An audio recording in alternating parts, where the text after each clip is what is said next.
Corona COVID-19 ವರ್ಷಗಳ ಕಾಲ ಜನರ ಬದುಕನ್ನು ಅತಂತ್ರ ಮಾಡಿದ್ದ ಈ ಮಹಾಮಾರಿ ಮತ್ತೆ ಕಾಲಿಟ್ಟಿದೆ.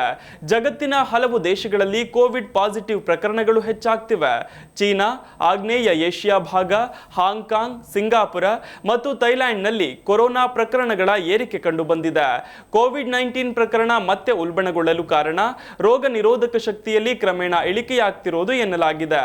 ಇದರಿಂದಾಗಿ ಲಸಿಕೆ ಪಡೆದ ವ್ಯಕ್ತಿಗಳು ಸಹ ಮತ್ತೆ ಸೋಂಕಿಗೆ ಒಳಗಾಗಬಹುದು ಅಂತ ವರದಿಯಾಗಿದೆ.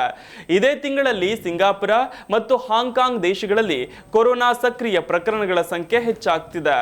ಇನ್ನು ಭಾರತದಲ್ಲಿಯೂ ಮೇ ತಿಂಗಳಲ್ಲಿ ಕೋವಿಡ್ ಪ್ರಕರಣಗಳಲ್ಲಿ ಸ್ವಲ್ಪ ಏರಿಕೆ ಕಂಡಿದೆ. ಆದರೆ ನಮ್ಮಲ್ಲಿ ಪ್ರಕರಣಗಳ ಸಂಖ್ಯೆ 300 ಕೂಡ ದಾಟದಿರೋದ್ರಿಂದ ಕಳವಳ ಪಡುವ ಅಗತ್ಯವಿಲ್ಲ.